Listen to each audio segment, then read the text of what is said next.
Meus amados, bom dia. Quero trazer uma palavra a pedido de uma irmã em Cristo Jesus, a Alaide, a respeito do livro de Jó, a respeito deste homem que morava na terra de Uz dos caldeus, cujo nome era Jó. Este homem, ele era íntegro, ele era reto, ele era temente a Deus e se desviava de todo o mal. E nasceram da sua descendência 7 filhos homens e 3 filhas.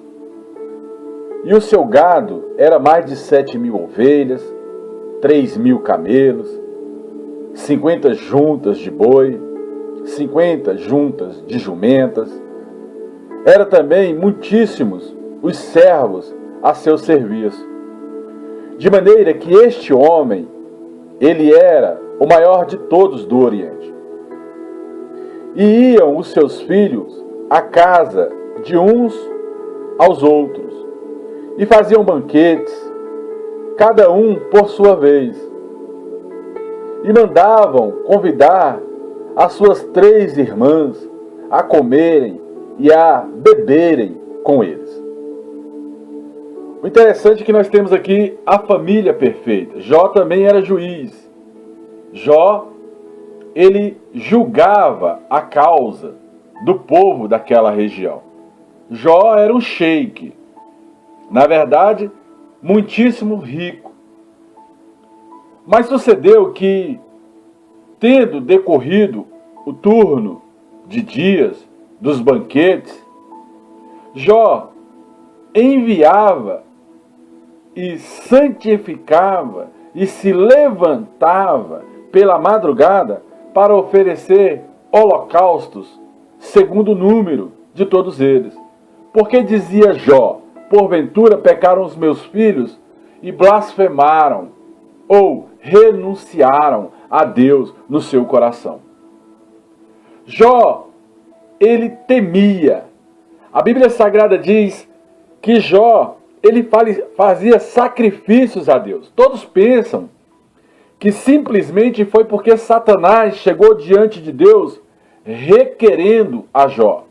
Mas na verdade, é porque a Bíblia também diz que o mal que Jó temia vos sobreveio. Jó, ele tinha um defeito, porque na verdade não existe este homem diante de Deus que não tenha defeitos. Jó temia este mal. Quando ele sacrificava a Deus todos os dias após os banquetes dos seus filhos, Deus já estava incomodado com essa situação de Jó. Porque Jó sacrificava diariamente diante de Deus. E isso virou como se fosse uma idolatria. Algo que Jó fazia que já não agradava mais a Deus. Jó sacrificava pelos seus filhos. E vindo o dia em que os filhos de Deus, numa festa celestial, veio apresentar-se diante de Deus, o Senhor, veio também no meio deles a Satanás. E aqui nós temos um mistério. Se Jesus, ele é o primogênito de todos os filhos, por que Deus fala no livro de Jó, capítulo 1, verso 6, que os filhos de Deus vieram perante ao Senhor e no meio deles veio a Satanás? Hebreus capítulo 1 também fala que Deus jamais chamou anjos de filhos. Mas a palavra do Senhor diz em Efésios capítulo 1 que nós somos escolhidos antes do ventre da nossa mãe. Nós não temos lembrança de reino, mas quando a Bíblia também diz que nós somos embaixadores de Cristo nesta terra, é porque nós já viemos de uma pátria e agora nós temos a obrigação de propagar esses mistérios do reino entre os filhos dos gentios, entre os ímpios. E a palavra do Senhor nos diz que o Senhor disse a Satanás: de onde é que tu vens? Por onde tu tem andado? O que tu tem feito? Ora, Deus sabe todas as coisas. Essas perguntas que Deus faz a Satanás é simplesmente para render um diálogo. É simplesmente porque Deus já conhece a mente do maligno. É simplesmente porque Deus quer construir uma história para que sirva de exemplos para as próximas gerações. Deus sabe todas as coisas. A Bíblia diz que a mente do Senhor está acima de toda mente. E Satanás responde ao Senhor. Na verdade, o que Deus quer é já traçar o plano, é usar o próprio inimigo para tratar a Jó, porque Jó era medroso. É usar o próprio inimigo para que após o tratamento que Deus iria dar a Jó, Deus o restituísse conforme Jó, capítulo 42. Então, pelo poder do nome de Jesus Cristo de Nazaré, Satanás responde a Deus: ora, eu estou rodeando a terra, estou passeando por ela, estou fazendo o que quero fazer. E disse o Senhor a Satanás: olha, se Deus tem um plano, Deus já instiga a mente de Satanás, porque Deus quer tratar a Jó. Observaste tu o meu servo Jó? Amados, Deus, para tratar uma pessoa, Ele faz o querer e faz o efetuar. A mente do Senhor está acima da mente do ser humano. Uma prova disso é que no livro de 1 Samuel, a Bíblia diz que veio um demônio da parte do Senhor a Saul. E eu orei a Deus e falei: Deus, um demônio da parte do Senhor a Saul? E Deus me respondeu em espírito e falou assim: olha, filho, agindo eu, quem impedirá? Por acaso, dando eu uma ordem dentro do inferno, não haveria ela de ser cumprida? Amados, isso que eu estou falando é coisas espirituais. Agora, quem discerne bem todas as coisas é quem anda em espírito. A palavra diz em 1 Coríntios, capítulo 1, capítulo 2, capítulo 3, capítulo 4, do verso 1 ao 5, que o homem espiritual, ele discerne bem todas as coisas, mas de ninguém ele é discernido.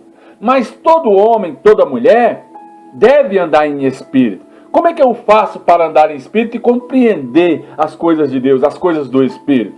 Ora, dobre o seu joelho, leia a palavra e coloque-se na posição de domínio da própria carne. Ou seja, que o homem domine a si mesmo, subjugue a si mesmo.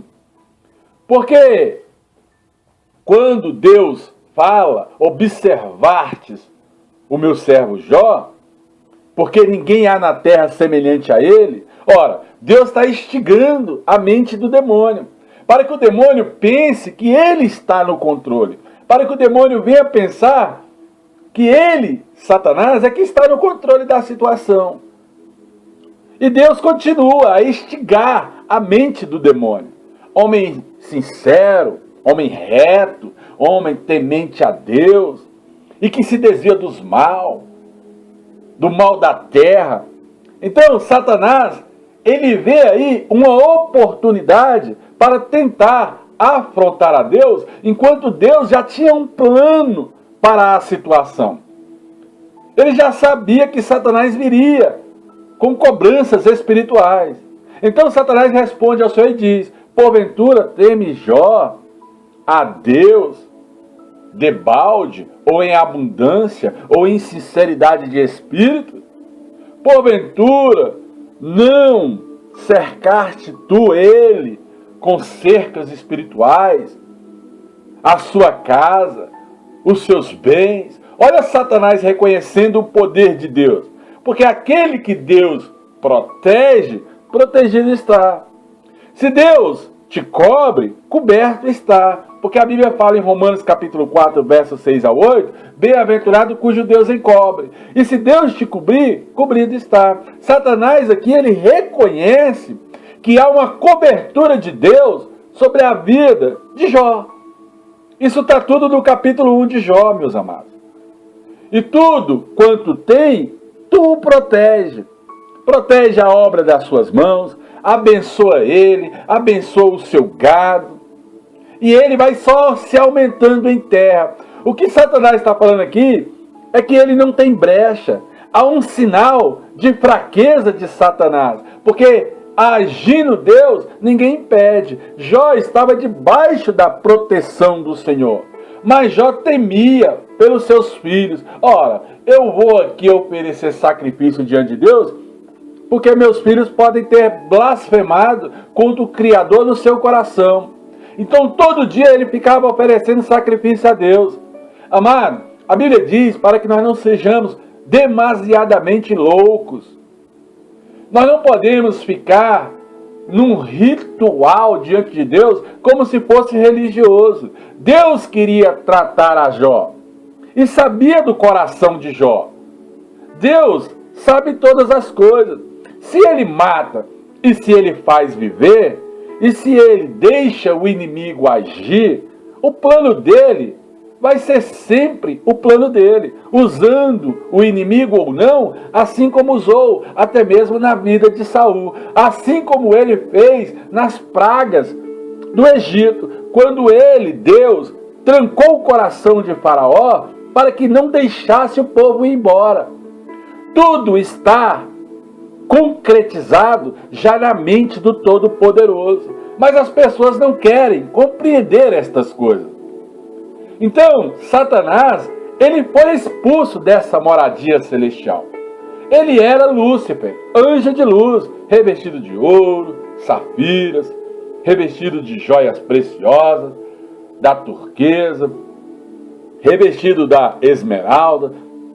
Satanás, ele tinha esse acesso ainda ao reino de Deus, porque Cristo não tinha vindo.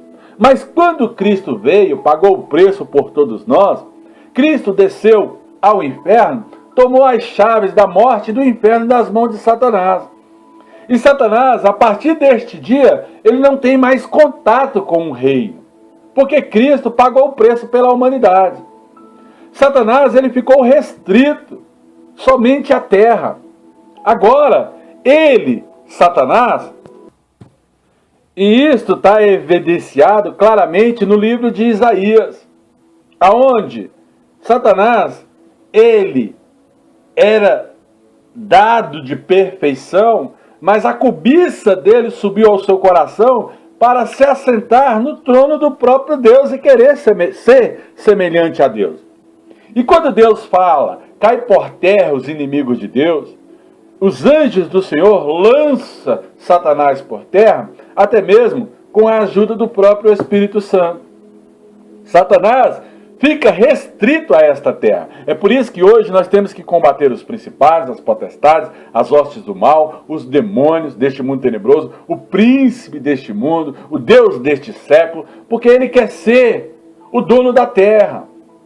Mas a terra também é nossa, por direito e por herança, porque do Senhor é a terra, a plenitude da terra, e dá ela aos filhos dos homens para que dela se fartem. Então, quando Deus fala combater o bom combate, nós temos que combater contra Satanás, porque a bênção já foi nos dada, conforme Efésios, capítulo de número 1. Embora não saibamos claramente o que ocorreu nos céus, porque a Bíblia diz que as coisas reveladas são para o homem e as ocultas são para Deus, nós temos o discernimento, porque nós temos o Espírito Santo.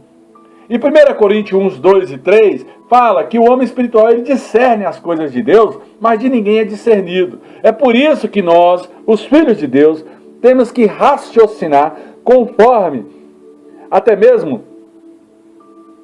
Romanos capítulo 12. Em nome de Jesus, nós temos que oferecer a Deus um culto racional, conforme o livro de Coríntios. Pois, ao ser perguntado de onde vinha, ele responde de rodear a terra, de passear por ela. Ora, ocorre que ele está no reino dos céus e ele está falando sobre a terra. Ele está falando de coisas inferiores. Ele está falando de onde Deus jogou ele. A Bíblia diz, cai por terra os inimigos de Deus. Aonde os inimigos de Deus caíram? Na terra. Quando nós falamos assim, cai por terra Satanás. Olha, ele está na terra já. Nós temos aqui repreendê-lo em nome de Jesus. E mandar que ele se aparte da nossa casa. Percebe o objetivo de Satanás? O objetivo de Satanás era ter contato com Deus, mesmo após ter pecado contra o próprio Deus. Mas quando Cristo paga o pecado pela humanidade, ele acaba com esse contato de Satanás com o reino dos céus. Agora, tudo é Cristo em nós, esperança de vida. Satanás não pode mais tocar no homem como tocou na vida de Jó. Tem muita gente que fala assim, eu estou passando o que Jó passou. Ei, meu amado, você não passou nada do que Jó passou. Porque Jó, ele tinha uma afinidade com Deus e o próprio Espírito Santo de Deus segurava a Jó, para Jó não intentar contra o reino dos céus com palavras. Esse falso acusador chamado Satanás, ele é mentiroso. Ele quer enganar os crentes nos altares. Ele quer simplesmente trazer uma noção de evangelho que não existe diante do reino. Por isso que a Bíblia fala, lá em Oséias 4,6, que o povo de Deus perece por falta de conhecimento. Ele procura fazer-nos crer que Deus é um dominador, que Deus é um ditador, que Deus é arbitrário, que Deus é egoísta, que Deus é simplesmente boçal. E não é isso. Satanás quer nos passar uma ideia que Deus é o carrasco da história. Ao dialogar com Deus, ele quer passar para a terra que ele manipulou a Deus, mas na verdade era o próprio Deus que estava manipulando a Satanás. Então, ele quer mostrar perante o universo que Deus é injusto, que Deus abençoa a Jó, mas que não deixava tocar no seu protegido. Hoje, muitos crentes não rompem na vida espiritual porque não sabem dominar as ferramentas que está lá em Efésios capítulo de número 6. O que a Bíblia fala em Efésios 6? Ora, minha briga hoje não é contra carne ou sangue, mas é contra principados, potestades, hostes do mal, dominadores deste mundo tenebroso, revestivos de toda a arma espiritual em Deus, para que possais estar firmes contra as astutas ciladas de Satanás.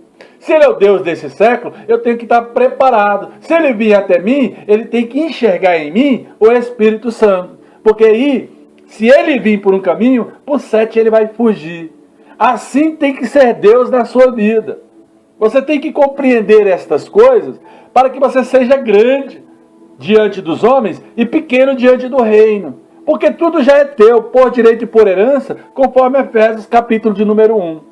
Você tem que ligar a Bíblia, ligar as bênçãos do Senhor. A letra, ela mata, mas o Espírito vivifica. Então, para que você ande em Espírito, você tem que ler a palavra e ajoelhar em reverência à palavra do próprio Deus, porque a palavra dele tem poder. Tem que compreender como é que funciona essa engrenagem entre céus e terra, para que você venha crescer em espírito diante do Deus Altíssimo, destronando o teu inimigo que está por terra. Nós temos que entender que Deus permite a Satanás tocar em Jó, tocar em tudo o que ele tem, porque o próprio Satanás diz: então deixa que eu estenda a mão e venha tocar em tudo que ele tem. E aí verá se ele vai blasfemar ou não contra ti. Mas Deus permite isso porque Deus via que Jó tinha um medo de vir mal sobre os seus filhos. A Bíblia fala: o mal que Jó temia vos sobreveio. Então, Deus sabia das intenções de Satanás. E Deus responde: eis que tudo que ele tem está ao teu poder. Ou seja, Deus passou o poder para Satanás tocar em Jó. Deus passou o poder para Satanás tocar em Saul. Amados, isso é muito sério. Porque ele é dominador. A Bíblia fala que ele é criador de luz e trevas. Tema a Deus e não a Satanás. Porque o princípio da sabedoria é o temor a Deus. Porque Deus, ele usa o inferno se ele quiser. Se Deus quiser matar um político por dia no Brasil, ele vai matar, amados. Porque o poder da vida e da morte está na mão dele. Então, somente contra os bens dele, tu vinha estender a mão. Foi a resposta de Deus. Aí Satanás sai da presença de Deus, porque Deus, ele é dominador, ele já delegou, e vem a esta terra, e vem tocar nas coisas de Jó. Então, a fidelidade de Jó mostrou-se tão somente forte, porque Jó, mesmo vendo toda a situação que estava acontecendo em volta dele,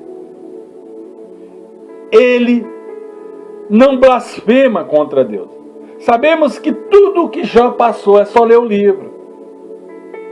Então, aqueles que são nascidos de Deus, aqueles que são filhos do Todo-Poderoso, aqueles que estão na presença de Deus em espírito e em verdade, conforme 1 João, capítulo 5, verso 18, diz a palavra do Senhor que não vive mais o pecado nele. Jó não abriu a boca para blasfemar contra Deus. Mas Satanás jogou o saraiva de fogo, matou os filhos. Satanás instigou a mulher de Jó a falar: amaldiçoa este Deus e morra. O maligno quer tocar nos teus bens para que você venha murmurar, para que você venha simplesmente ir contra o Senhor teu Deus. Então, constantemente o inimigo tenta te desviar dos caminhos do próprio Deus, tirando um cliente de dentro da sua loja, tocando na sua conta bancária, fazendo com que você venha abater o carro, porque a Bíblia fala que o príncipe deste mundo vive aqui. Jesus falou: vamos sair daqui que nem é hora de eu ter com o príncipe deste mundo. Ora, Deus não tirou o título. Deus ainda chama ele de Deus deste século, porque ele tem só um século para reinar. E vai acabar essa historinha de Satanás. E ele vai ser jogado no inferno.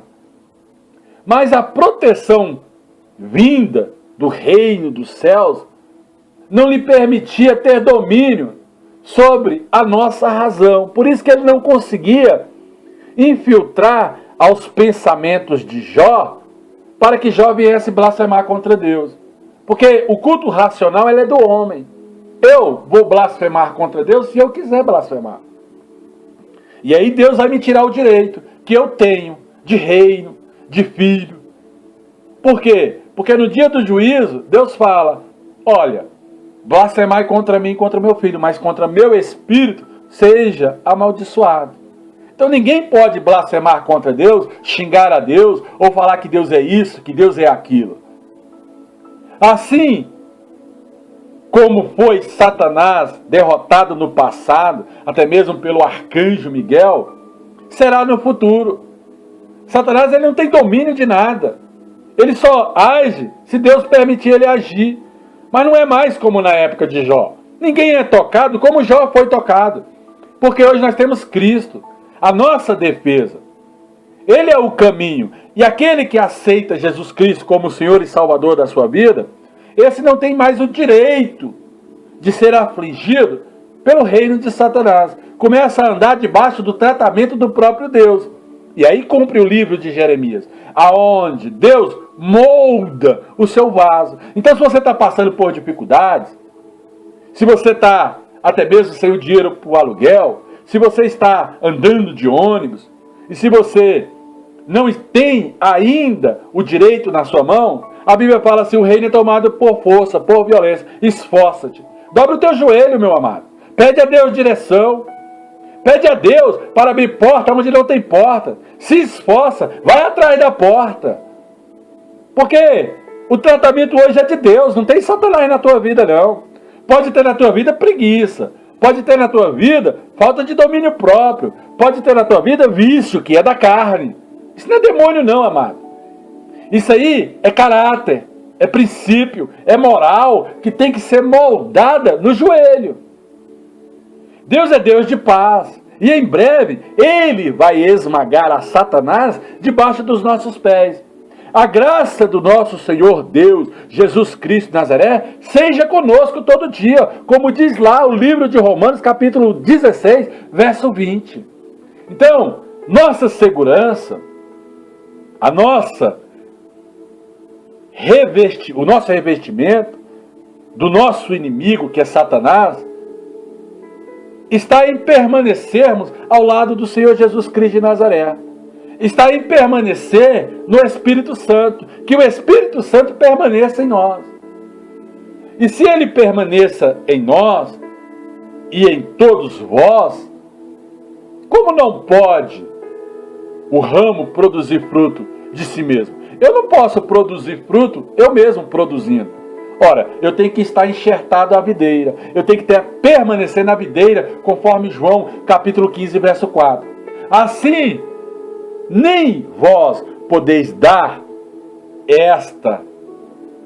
este fruto sozinho, se não permaneceres em mim, diz o Senhor Jesus para ti agora. Você não pode permanecer na videira sem dar fruto, sem falar do reino, sem fazer a obra.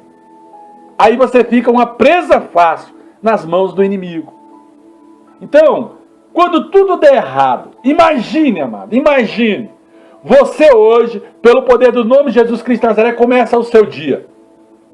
Aí você se levanta para ir para o seu serviço, pega o seu carro, uma bênção, e aí chegando na sua firma você encontra as portas fechadas. A firma fechou. Não tem aviso prévio, você vai ter que ir atrás do seu direito na justiça.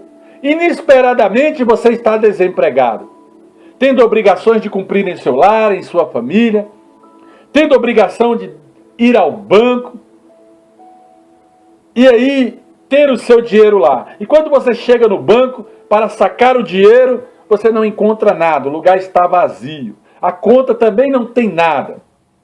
Mas você tem que pagar as suas contas, porque as contas já são vencidas e está vencendo algumas. Mas chegando ao banco, eles dizem que a sua conta foi encerrada, foi fechada, sem explicação. Que o banco também não tem sustentação. E que você não tem nenhum centavo. O dia já está cada vez mais piorando e você vai se sentindo angustiado, começa a querer blasfemar, a ir contra Deus, porque você serve a Deus, é filho de Deus, anda na casa de Deus, é dizimista, é ofertante. Aí você resolve voltar para casa, ainda tentando entender tudo o que está acontecendo na sua vida, porque o pensamento de Jó era mais ou menos por aí, amado. Quando ele viu saraivas de fogo descendo sobre o seu gado. E aí daqui a pouco vem pessoas anunciando, dizendo que os filhos dele morreu. Chegando perto da sua rua, você percebe que os bombeiros estão lá, em ambulâncias, correndo de um lado para o outro, e suas vizinhanças, o povo, está todo na rua chorando, inconsoladamente. E antes de você chegar à sua casa, uma daquelas pessoas chega até você e fala que estas coisas aconteceram tão rápido que ninguém sabe nem de onde veio. E aí, amado, que não foi possível salvar ninguém da sua família, que todo mundo morreu queimado. A casa de repente explodiu. Todos que estavam dentro morreram. Então você quer comparar a sua vida a Jó? Toma aí uma comparação pelo poder do nome de Jesus. Eu sinto muito, amado, quando você se compara a Jó, porque você não pode passar nem 1% do que Jó passou, que você já vai começar a falar mal. Todos os seus filhos morreram? Você ia gostar desse tipo de notícia? 7 filhos seus, 3 filhas suas, o seu gado todinho, toda a sua renda sumiu, seu trabalho já era, seu carro bateu, nem como se locomover, você pode se locomover mais. Alguns dias passam, você acorda num lugar estranho, olhando para o seu redor e percebe que está num hospital, doente, enfermo, paralisado, cheio de casca de ferida, coçando de tudo que é lado estas feridas. Uma coceira constante. Depois de algumas horas de sofrimento, a enfermeira avisa que você tem visita, que você pode receber visita, e aí você manda entrar. E aí chegam várias pessoas, amigos, no caso de Jó, Eliú, Beldade, Isofar, mas no seu caso, o João, a Maria, o Pedro, sua esposa, seu esposo. Então essas pessoas chegam até você para te visitar, e a primeira pessoa que entra no quarto é o seu esposo ou a sua esposa. Mas você testifica a sua fé, mesmo diante de tudo que aconteceu. Você fala assim, olha, Deus ele é fiel, Deus vai prover. E você está precisando muito de uma palavra de consolo, de explicação do que está acontecendo. Aí você olha para ela ou para ele, seu esposo ou sua esposa, com tanta esperança, imaginando que vai falar a palavra boa. E a pessoa chega perto da sua cama e começa a gritar com você. Eu não te entendo. Como é que você continua adorando a este Deus? Como é que você continua seguindo a este Deus? A sua atitude é uma atitude errada. Que fé é essa? Essa fé não vale a pena. Quem é você? Olha aí a merda que te aconteceu. Pessoas vão vir com palavras dolosas, palavras para te desanimar. Mas você continua confiando em Deus, continua aplicando o seu coração. Aí a pessoa vai e grita dentro do quarto, amaldiçoa ao nome desse teu Deus e morra. Amaldiçoa ao Deus de Israel, a Jesus Cristo de Nazaré, ao Espírito dele e morra logo. Com essas palavras, essa pessoa começa a te instigar no quarto. O que você vai fazer, amado? Primeiro, que você nem pode passar por isso. Enquanto você procura entender tudo aquilo que está acontecendo, chegam até os seus amigos. Velhos amigos que te conhecem, que sabem que você era um profissional, que sabem que você era, em nome de Jesus Cristo de Nazaré, um bom empresário. Mas eles estão prontos para te ajudar. Este é o teu pensamento, a te consolar. Isto é o que você pensa, mas eles entram no quarto e vê o seu estado crítico, e o seu corpo desfigurado, e a coceira tomando de conta, e a doença. E aí te falam nada.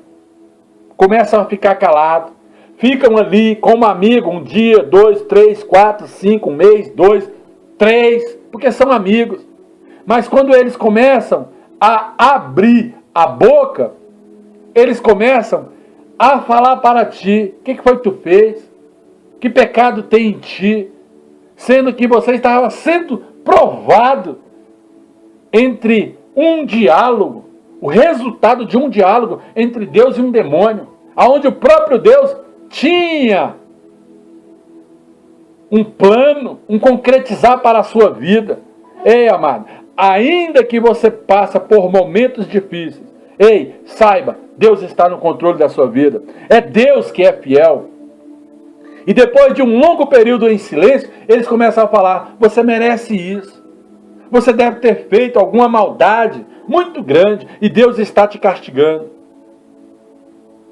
E aí, amado, Deus tirou os seus bens, as pessoas começam a falar, matou os seus filhos. Ele se cansou de você e por isso você agora está doente. Ele fez tudo isso para que você vá mal, porque você foi mal de coração, mas você na sua consciência, no seu culto racional, você fala, meu Deus, o que está acontecendo? Tudo desabou sobre a minha cabeça, os meus amigos, minha mulher, meus filhos, meus bens. Deus, o que está acontecendo? E em vez de você reverenciar a Deus, como Jó reverenciou, você começa a murmurar com facilidade por tão pouca coisa. Você começa a discutir consigo mesmo. Começa até mesmo a observar os teus amigos comentando um com o outro. E depois eles entrarem em concordância entre si que você é o errado da história. E você fica observando aquelas coisas. E não adianta discutir pelo seu estado, pela sua situação de enfermidade, morre ou não morre.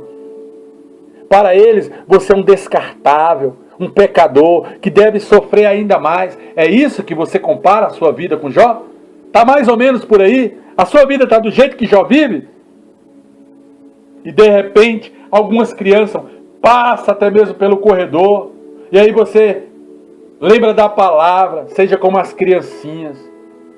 Aí você fala assim, não, mas essas crianças pelo menos têm amor, têm alegria no coração. Essas crianças são uma bênção. Aí elas param na porta, vê a feiura do seu rosto, vê a caatinga que sobe, que exala dentro deste quarto, que vem de você. E aí grita no corredor, nossa, que homem feio, que homem fedido. Amado, isso não pode acontecer com você. Essas coisas terríveis que aconteceram com Jó, não pode acontecer com você, amado. Você não ia suportar essas coisas. Para de se comparar a Jó e para de falar que Satanás está tocando e que Deus permitiu que Satanás tocasse a tua vida. Ei, eu vou te falar uma coisa, você está debaixo da potente mão de Deus. Quem está moldando o filho é o pai. Quem está tocando no filho é o pai. Quem bate no filho é o pai. Quem trata o servo é o Senhor. Quem toca na criatura é o Criador. Então, para de querer sentir na pele o que aconteceu com Jó, porque você não vai aguentar. Este livro de Jó é possivelmente o primeiro livro escrito da Bíblia, antes mesmo do Gênesis. Porque também foi escrito por Moisés. Um homem fiel e abençoado por Deus, como Jó, perdeu tudo num só dia. Todas as suas posses, todos os seus filhos, num só dia. Imagina, amado, num dia só acontecer tudo isso com você. Então não se compare a Jó, não. Pare com essa blasfêmia espiritual. Ninguém vai passar o que Jó passou.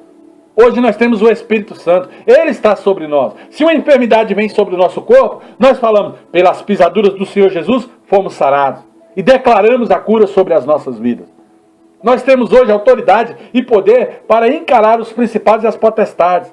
Satanás só vai até onde Deus quer. No dia que Deus bradar contra o reino de Satanás, a nossa vida é restituída conforme Jó foi restituído.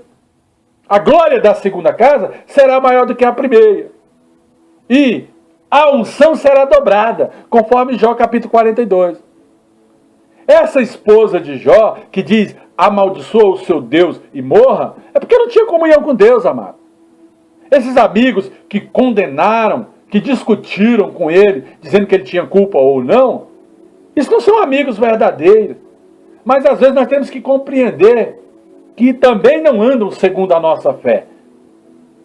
Então, todos eles que desprezaram a Jó, um dia Deus vai mostrar para os seus amigos, para os seus parentes, para o seu esposo, para a igreja, quem é você, amado, no mundo espiritual. Esse livro de Jó é de um significado tremendo. É simplesmente para saber que o Deus do céu nos observa, que o Senhor é Deus e que Ele pode restituir o nosso direito a qualquer hora. O livro de Jó trata de um assunto dos mais difíceis da experiência humana. Como entender, como lidar com o sofrimento? É um livro rico e cativante para todos os servos de Deus apreciar e estudar. Um dia, mais cedo ou mais tarde, ele será útil para a sua vida. Mas nunca se compare não, amados. Não se compare a Jó não. Porque Deus, o que Ele fez na vida de Jó, o que Ele fez na vida de Salomão, na vida de Davi, foi para que nós, os filhos de Deus de hoje, não viéssemos a passar por o que eles passaram. Simplesmente para a gente ter sabedoria e clamar no mundo espiritual e falar, Senhor, nos livra do mal. Então, amados, vamos considerar algumas lições claras que está de extrema importância neste livro, do livro de Jó. As pessoas boas podem até sofrer, as pessoas dizimistas podem até não ter dinheiro, mas fiel é Deus para restituir a 30, a 60 e a 100 por um. Continua dando o seu dízimo, continua honrando a Deus com o seu pouco, e Deus vai te colocar sobre o muito. Deus é fiel, amado. O primeiro versículo deste livro já define do ponto de vista de Deus. Ele fala, veja Jó. Tem visto Jó? Tem visto o caráter dele? Homem da terra de Ur dos Caldeus, cujo nome é Jó, homem íntegro, reto, temente a mim, se desvia de todo mal. Amado, Deus sabia o que estava fazendo. Para de falar que Satanás pode tocar. Satanás não pode tocar em nada, não. É Deus que está no controle de todas as coisas. O plano pode até ser teu, mas o concretizar vem de Deus. Em nome de Jesus, que nós venhamos aprender com esses trechos bíblicos, que nós venhamos aprender com a tristeza, com a aflição de Jó, e essa dedicação dele em permanecer na presença do Senhor. Que nós venhamos, em nome de Jesus Cristo de Nazaré, aprender até mesmo com o servo Paulo, com o apóstolo Paulo, dedicado ao Senhor, que sofreu muito, grandes e maiores aflições do que determinados ímpios, conforme 2 Coríntios capítulo 11, verso 23 ao 27. Quando, amados, Deus pediu o alívio, quando ele pediu alívio, Paulo pediu alívio a Deus para aliviar dos seus problemas, Deus falou: na tua fraqueza o meu poder se aperfeiçoa, e eis que a minha graça te basta. Então, amados, a graça do Senhor nos basta hoje. Eu dou glória a Deus por esta palavra, porque antes dela cortar aí, ela cortou aqui, no altar. Quando eu prego a palavra, ela serve para mim, ela não serve só para você. A palavra de Deus é como espada de dois gumes, apta para discernir os pensamentos, para cortar as juntas e as medulas. A palavra de Deus, ela é eficaz.